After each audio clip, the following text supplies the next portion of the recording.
Corey Bellemore is the best in the world at running and drinking beer at the same time. What started out as a fun video with friends has led to 3 years of beer mile dominance.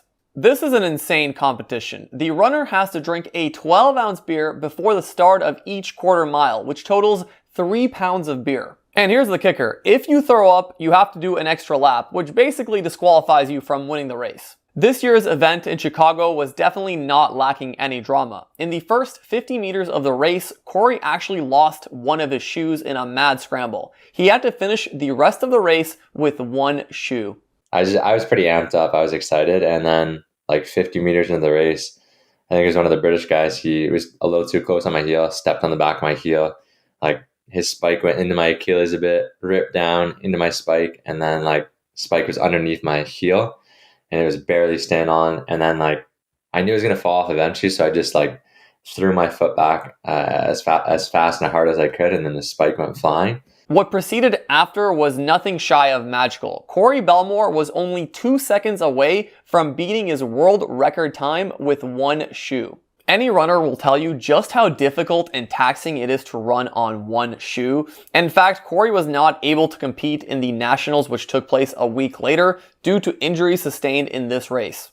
And then I ran the rest of the race with one shoe, which was not fun. Like I landed pretty heavy on the side of my foot and it just like shredded my foot, shredded my toe. And like, it just, I have so much pop from the one foot because of my spike, but then the other foot just slapping the ground. So these are just some topics we talked about in this episode. We also talked about how Corey trains for this event. We talked about his Olympic aspirations and about potentially making content in this space. So I hope you enjoy this episode as much as I did.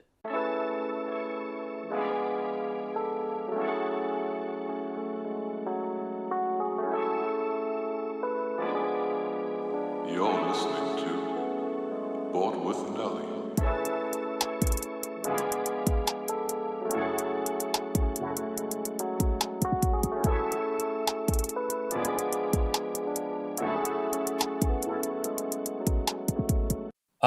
So in Canada and here in Valencia, there used to actually, believe it or not, be a Tim Hortons in the dead center of the city. And then when I came back the second time, I learned that it closed down. It didn't survive, man. I mean, it's crazy. Even when I hear about them in the States, I think it's crazy. So the fact that there was one in Valencia is like mind-boggling. But you've traveled. You've seen probably some weird ones. Yeah, I don't know where the weirdest one I've seen. I still always find like whenever I go to the States, I see them in Detroit and I think it's weird. Like I just can't wrap my hand around it.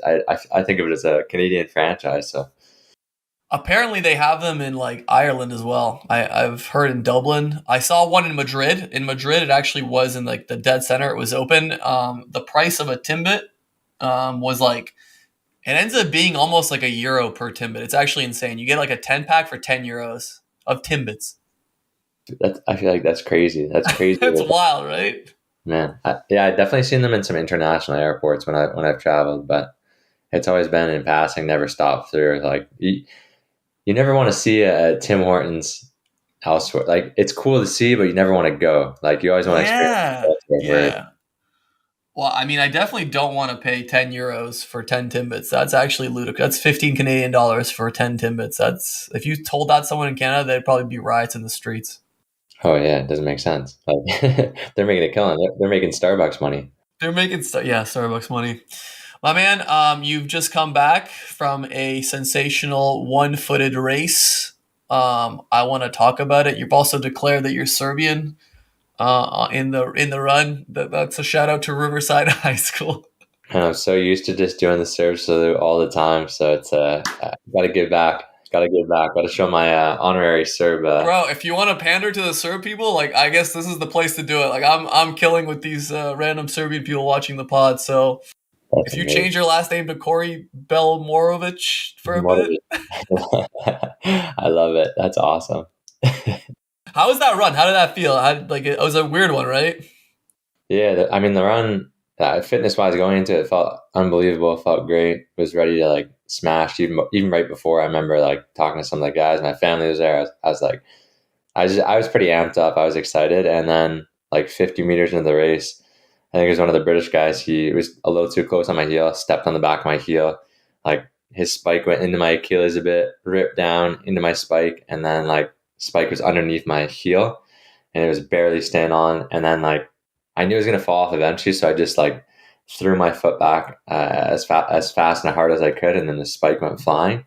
And then I ran the rest of the race with one shoe, which was not fun. Like I landed pretty heavy on the side of my foot, and it just like shredded my foot, shredded my toe, and like it just I have so much pop from the one foot because I spike, but then the other foot just slapping the ground. So And you were still almost close to your time with two shoes. Is that insane? Would that even be like possible in like a real I don't know, Olympic type run situation? Has anyone done that kind of thing?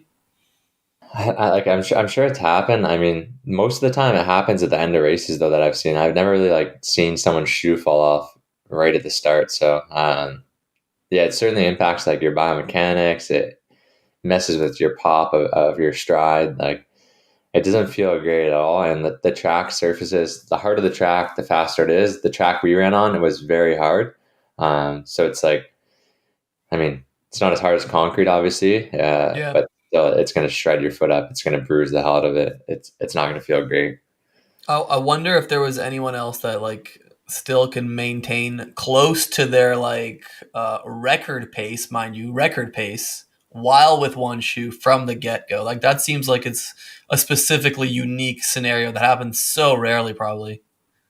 Yeah, I think the biggest thing that helped me was like as soon as that spike fell off, like I think the adrenaline and like how pissed off I was just like threw me through the first lap. Like my first lap was, I think like a 55 second 400, and then the chug on top. I came through in a minute anyway. The first lap, that's with the chug with the 400. So mental. Yeah, just LeBron numbers. Oh yeah, exactly. So. Also, if you hear my dog going crazy, I apologize. It's all good. This is a dog-friendly podcast. This is not the first, and it won't be the last. We've had dogs on the show. That's hilarious. So yeah, you go off to this fucking place for what you probably thought you were going to break the record again. I know how driven you are. I know how you've talked before about, wanting to break your record, and you did it before, but you were disqualified because there was too much beer in the final count or whatever you want to call it. So did you have ambitions of, obviously you did, but talk to me about the ambitions and what you wanted to do at this race. Yeah. Wanted to go like under 425 for sure. Like that one time where TSN did the documentary, like I wanted to gun that race, and like I definitely rushed my beers too much. So I had some leftover, got disqualified, and it sucked because they were there filming and they'd done a bunch of filming before. So this one I was like, all right, I'm going to keep it clean. We're going to like go at least 424, see what happens. I think that would have happened certainly, but like I was like also very cautious. Once my shoe fell off, I just wanted to get through the race, run fast, obviously, but like I didn't want to rush my beers too much. And like every time I came through, I kept hearing like some of the officials are like, "Your beers are clean. They're clean. You can go faster." Because I always try and make sure I never want to get DQ'd again. So I make sure like that extra tilt gets to all the foam, and then like I'm good to go after that. So this one like took the beers a little more cautiously than I probably could have. So I probably could have shaved like another. I probably could have been close to that record there, but the goal originally was like 420 low or under 425 for sure. Under 420. So you were what, 420, 430 this time, but your record is 428? Correct. Yeah. So yeah, I mean, I think the fastest it can ever get. And I said in the interview after, I think like on the ideal day, perfect beers, perfect race, I think it could go like 420 or just under. But that's like the pinnacle. I don't think it could go any faster than that. I wonder. We always say this about any sport, right? We say there's a limit of how much a human can do, and then sometimes a random star from the universe lands on this earth and they break some sort of ridiculous record. That's the fun part about sports. And we're talking about the beer mile, but it's actually like that. To me, that's exciting. Like, that's awesome. I want to see it happen. So like, what's your next chance to do this again? Okay, why don't you just do this like on your own? Like, why don't you go outside and do this? Oh man, you can. It's not the same. Yeah. I mean, I'll never, like when I first did it for the first time before I did these competitions, it was like you had to send a video in and then they qualified. Like it was a lot more bootleg, like underground. Now it's like they have these competitions. I'm not doing a beer mile ever outside of a competition in a time trial. I'm gonna race it. I'm gonna have people around. Like that'll get me through it. Doing it on my own with like a buddy timing or a friend like watching, not too appealing. You're not doing the milk mile, as I suggested last time we talked. The chocolate milk mile. Yeah, I mean, if there's money, if there's travel, if there's something involved, I'm game. Listen, man. Okay, this is a big thing I want to talk to you about. This is a big talking point for today. There is money. There is an audience. It's not as visible as it might appear. Like, yeah, is there? How strange of a question is this, by the way? Is there a group of people that are going to watch me drink chocolate milk and run a mile? Any normal person, like, that's not in this game would probably say no. Mm-hmm. But like I know there's some fucking freaks out there, and I am one of those freaks as well. I would watch it, and as long as you have an audience and a viewership, you can find a way to monetize it. So like the question is, am I entertaining? Can I create something that's interesting? You can literally make like a knitting channel, dude, and it could slap. Like if you're good, if you're like I don't know, if you're a granny that has really good storytelling ability, like I'll watch that. It's not really about like, is there money? There is money to it, but you do have to create that. Definitely. Yeah. I mean, like, even when you think, so this beer mile, they dumped a bunch of money into the production of it, like the drone shots, all the like celebrity guests. Yeah, celebrity guests. Yeah. They had like a documentary crew that's going to be coming out with a documentary on it. No way, like, dope. So they invested quite a bit of time and money into it, and like the reel that we posted, I think it was like 3 weeks ago, maybe 2 and a bit weeks ago. It hit like just under 12 million views. So there's 12 million. Yeah, so there's certainly Send an audience. Some of those people over, my man. Crazy. 12 mil. What the? Yeah, it's crazy. Even that, I think that one where you were talking about the beer mile. And yeah, like, me and you. Yeah, I put that one with you. That was over like 60, 70K or some shit. I don't even know. Yeah, so like, I'm gonna make another one, by the way. If for anyone, spoiler alert. But yeah, I mean, it's interesting to see like there's so many people that have never heard about it, and like it's interesting to the average person. Like you run the mile in gym class, you know what a decent time is, and most people know how hard it is to chug, whether it's water, beer, anything carbonated like that. It's not easy to do, especially if you're out of breath. So you can compare the two and like you can wrap your head around it, but to put them together, it's very interesting and like unique, and it's stupid and crazy, but like that's what keeps people watching and come back. That's fun though. Like I think that you have people that run marathons and triathlons. All those people, to some extent, will be interested in this. Maybe there's a few absolute purists that are going to be like, "No, you shouldn't be running and drinking beer." But like 99% of people are like, "Oh, holy shit, these guys are what?" Say that again, and they're going to watch some videos. I remember me and you talking about this like 2 years ago at this point. And I was like, if you just made like a series of these things, I know like you don't want to, and I know that's like not really your thing, but I guarantee you, like I would put any amount of money that it would slap. Even if it's like short form clips where it's like, all right, today I'm trying like the 100-meter fucking chocolate milk chug. I mean, yeah, it's just like how do you want to make money? How do you want to be known? Yeah. How far do you want to go with it, right? True. But there's something there. Like if it's about finding the formula, like you were saying, like a knitting channel, for example, how you storytell, how you market it, how you present it. There's something for everyone. So I think this caters to a lot of different people. It's like it caters to the runners, it caters to the party goers, it parties to people in between. So there's a huge market, huge audience for those kind of people. I'm thinking, all right, hear me out here. Not to go full Shark Tank on you here, but we pitched this to Barstool Sports when we make this like an 8-part series of you testing yourself in various 1-minute mile challenges. I would love to see, okay, obviously I'd love to see a chocolate milk. That's a personal favorite. I'd love to see a sushi mile, if that's possible. Sushi, taco, a ramen noodle. No, I'm kidding. I don't know. But point being, like, you can come up with creative, like, as when you start with this like stuff, you can come up with a bunch of creative ideas to make it engaging and fun. And then you could add friends into it. You can bring your group, and then they bring another element to it, like the banter and all that. Like, I don't know. To me, this yeah. During Christmas time, a lot of like high school kids will do the eggnog mile. So yes, that's where you told me about that as well. And I'm like, film that. Oh man, footage, dude, it's just content. white puke. Like it comes up right away.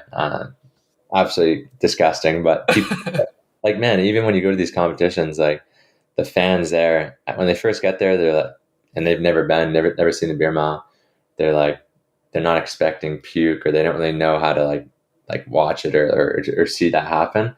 But then eventually, as you see more and more, it's like comical and hilarious to see someone like they're running after they chug a beer, and then literally they can't keep it down. It's just projectile vomit everywhere.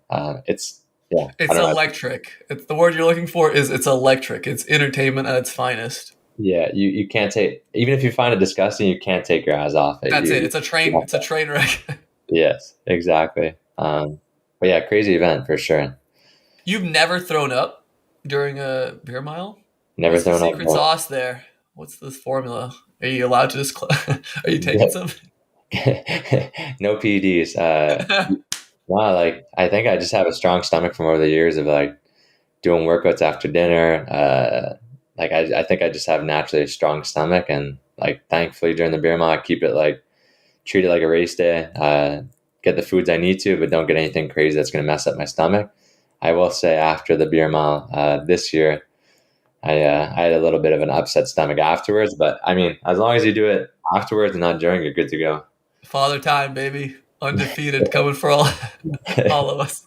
That's right. Yeah. So, I mean, a lot of people you'll see, they'll have like two good races in a row. The next race, they puke during it, and they can't really explain why. So, the stomach is like, it's unpredictable. You never know what's going to happen. And you said you don't practice or you don't do this beforehand. So you just practice obviously running, but you don't practice the beer part of this ever. Not, not at all. Like, I mean, the day before, most people will do like, they'll do a beer like two beer 200s or beer 400 or something like that, just to like get their stomach used to like the drinking, the Running running. and having beer, yeah. But like I go in dry, like I go in raw. I try to just pray to the stomach gods that my stomach's gonna be all right, and like it's been working so far. Max Holloway, baby, no sparring needed, dude. He's got No, at no, this no, point in the game, he just comes in, he's ready to go. He knows how to fucking box. He doesn't need to spar. that's right. Yeah, you just like you do what you got to do. So like I get in the best run shape I get. Obviously, I do a couple like water chugs or maybe like non-alcoholic chugs or like a beer chug or two, but for the most part, just get it as fit as I can, and then I'm good to go. That's really fascinating because I think the second guy still finished like 20 seconds before you, after you, or is it 30? I don't know. It was a substantial amount. Let's just say that. So, Mhm. is your biggest, without disrespecting the actual competitors, is your biggest fear though the throwing up part or something else going wrong? Do you feel like you can beat anyone in the run part? Yeah, I would say like runability is confident. Even if someone like came up ahead of me, I'm confident I could sit on them and like key off them and then like kick them down.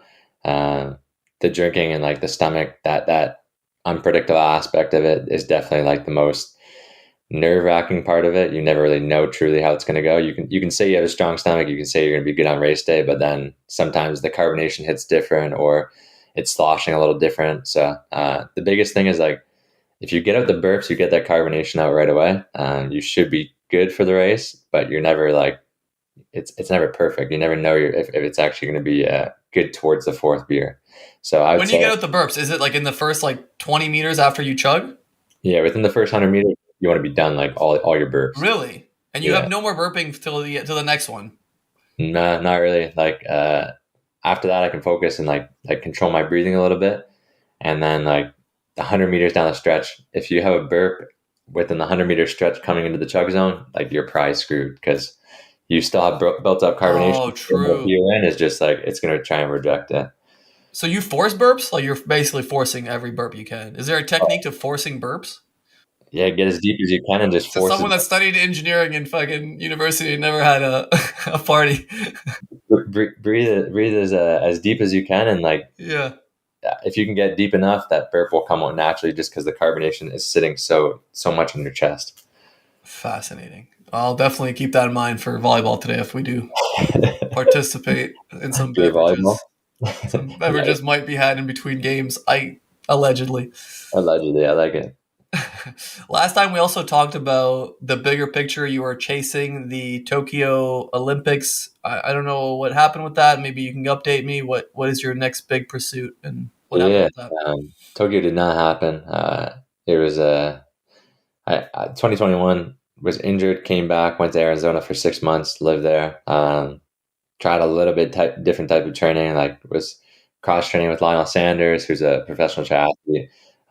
So was doing heavy amount of swimming, pretty solid amount of biking, getting back into running, and I just think it was just too much, too hard all the time, and I think I was just like depleting myself. I was low on energy all the time, so had a rough time coming back in 2021 to try and like do anything special on the track, and then took a step back, sort of tried to treat running more like a hobby again, found the love for it. This year had a great year up until the beer mile where my foot got shredded. Missed out on nationals, which were this past weekend or 2 weekends Because ago. of the foot? Yeah, so I couldn't train. What was the ongoing problem with the foot after that? It was just shredded, so I couldn't really put a ton of pressure on it. It was bruised. Yeah, it was cut up, like a couple layers of skin were off, so I couldn't really train for that week and a half. And then the doctor was like, you should probably just rest it. Like it's not going to get better. You're just going to destroy it. You're not going to be able to. You're going to be compensating because you're not able to put full pressure on the outside of the foot. So I decided not to go to nationals all the way to BC, and yeah, hopefully next year like can just build off this fitness that I had got this summer and see what happens. What were you running for? It would be the 1500, right? That you would be qualifying for. Mm-hmm. And we talked about this before. It had to be just under 4 minutes, like 3:55 or something like that. So that's mile time. 1500 though. So metric mile would be standards 335, 334. Okay. And what were you hitting before in your like when you were hitting your prime? 339. So I need to roughly knock off like half or about half a second to a full second each lap. So it Very doable. workout wise, I know you can't like fully say what it's going to predict, but workout wise, like I was hitting times that should get me there. So it's just putting it together on race day and getting in the right race. But I think it's there, like the fitness, the speed, the power, everything like that is there. It's just putting it together on one day. Yeah, and what's the workout like? I guess is it just you straight up running every day on track, or are you anything else?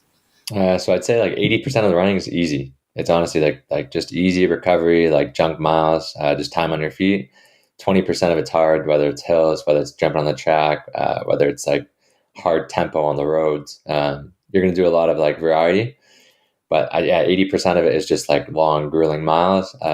And then yeah, 20% is like high intensity, like max heart rate, really giving her.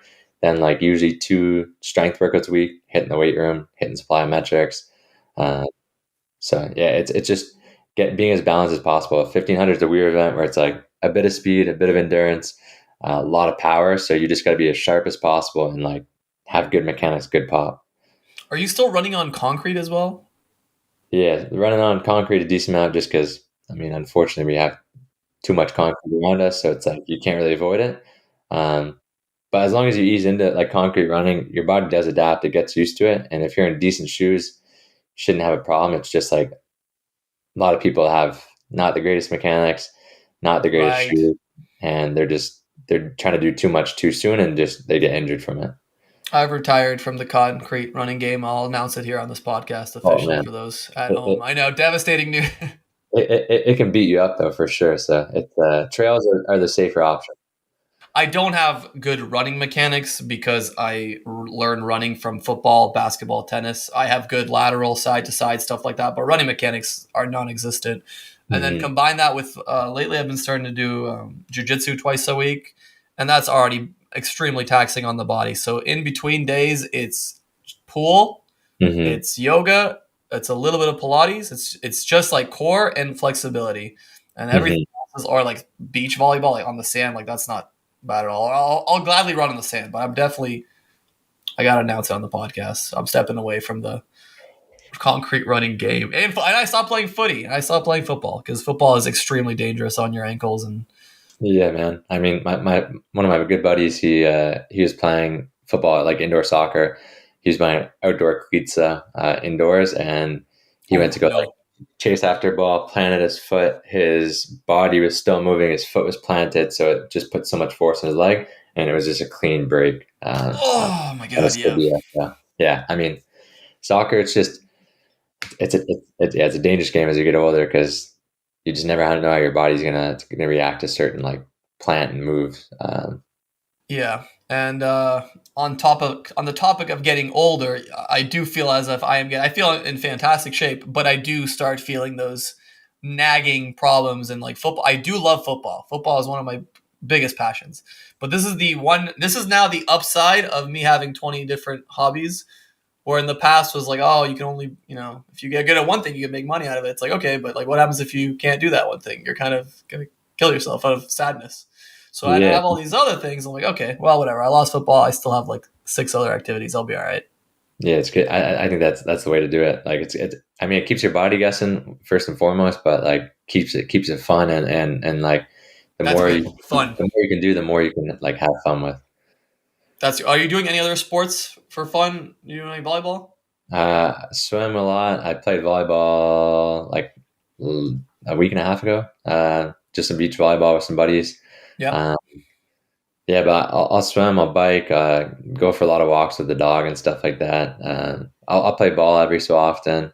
You'll ball? You balling? I didn't know that. Not very, not great, but why don't you try out for the high school team when it was like height? You could have gone to OFSA with us for the first time in like 60 years. Just would have been dope, but I was too busy drowning in the pool, unfortunately. That's true. You guys are animals in the 6 a.m. swims with Wonky. Yeah, man, that was crazy. Like it was. We practiced a lot, like more than some club programs, more than some varsity programs. It was heavy.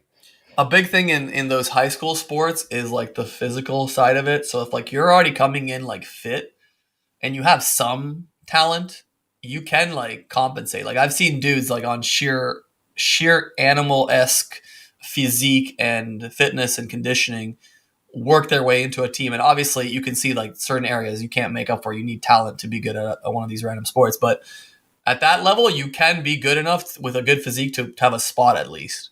Oh, definitely. Yeah. I mean, there's genetic components to everything, obviously, but I think some of the endurance sports, you can build your engine a little bit more than like technique-based sports where it's either you have the flexibility or you don't, or you either have the power to kick or you don't. Like there's other components to sports, those technical sports where like endurance sports, if you work at it, you can sort of build that engine a little bit more.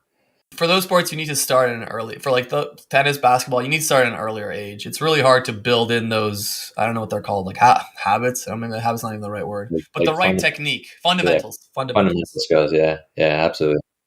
You're also doing yoga, right? Yeah, hot yoga.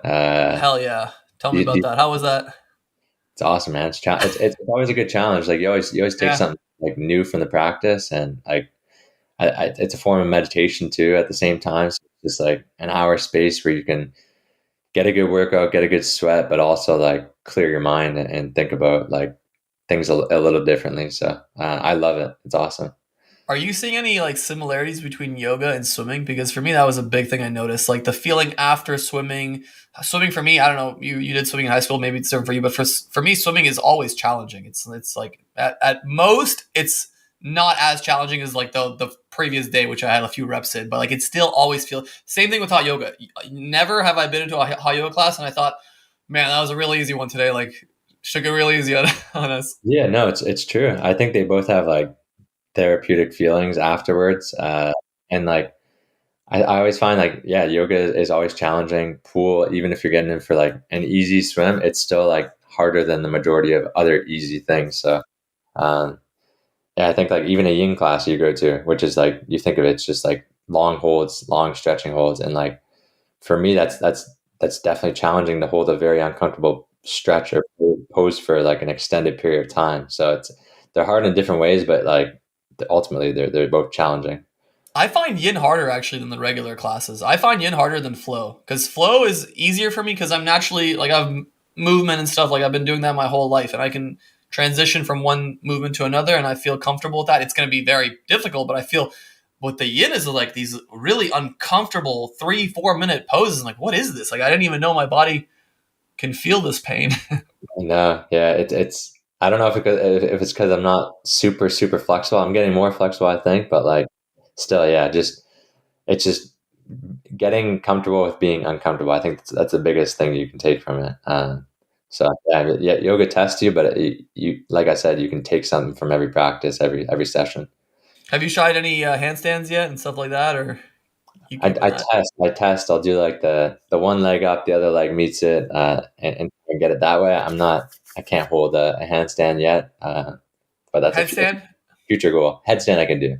Okay, headstand you can do. Dude, it took me like years to even remotely think about a headstand. And just like last few months I figured it out. Figured it out in quotations. Like I still have some troubles, but I figured out like, oh my God, I can do this. Like there's muscles here that there was Yeah, I none think it's before.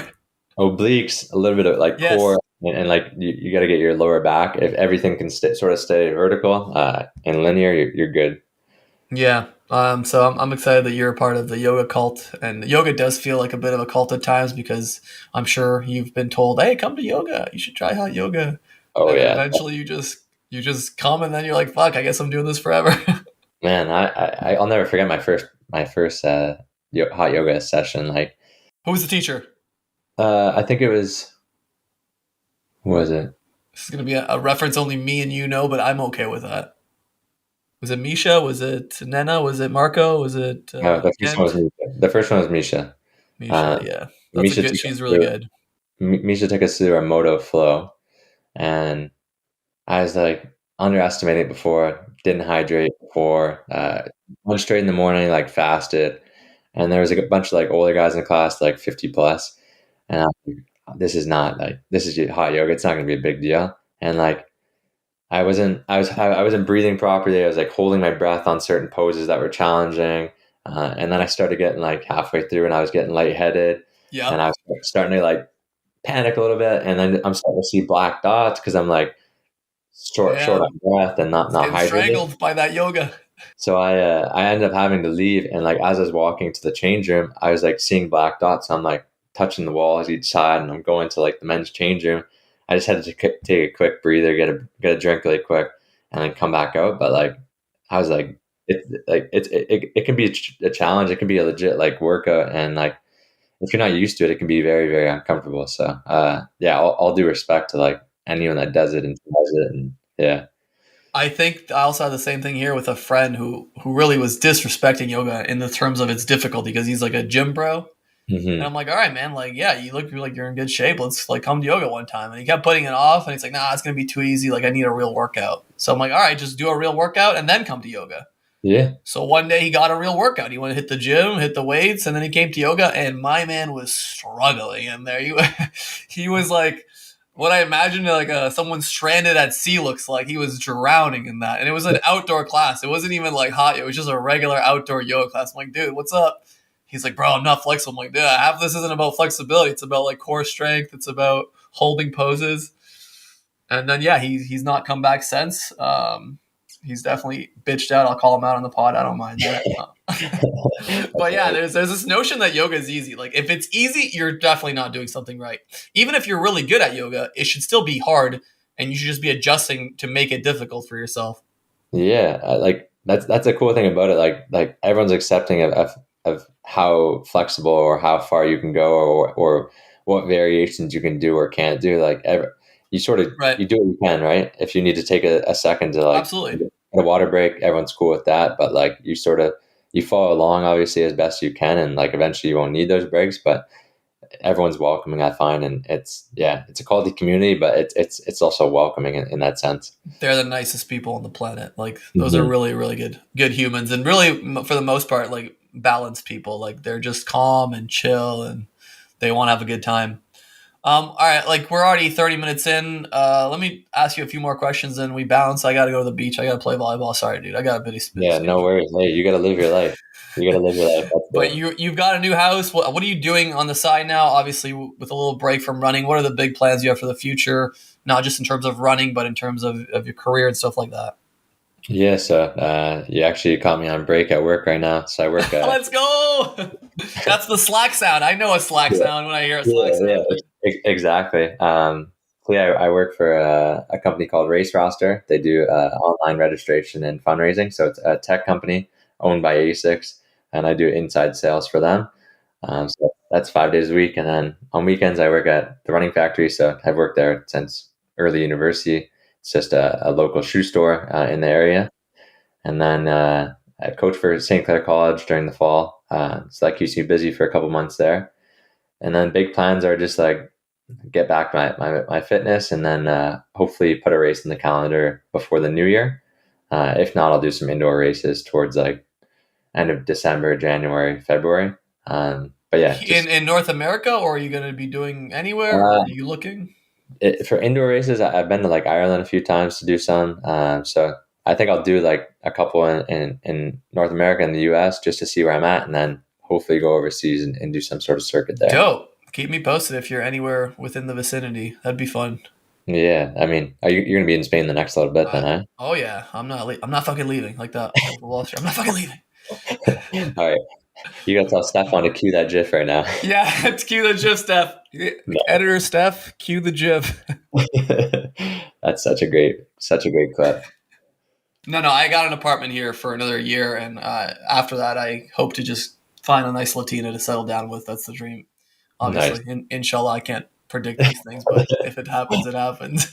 That's awesome. Oh man, it's got to be beautiful there. I've only heard like amazing things about Spain. Very active lifestyle here. I haven't seen rain in like 2.5 months. I don't even know what rain is. I will never see snow again, thank God. So that's nice.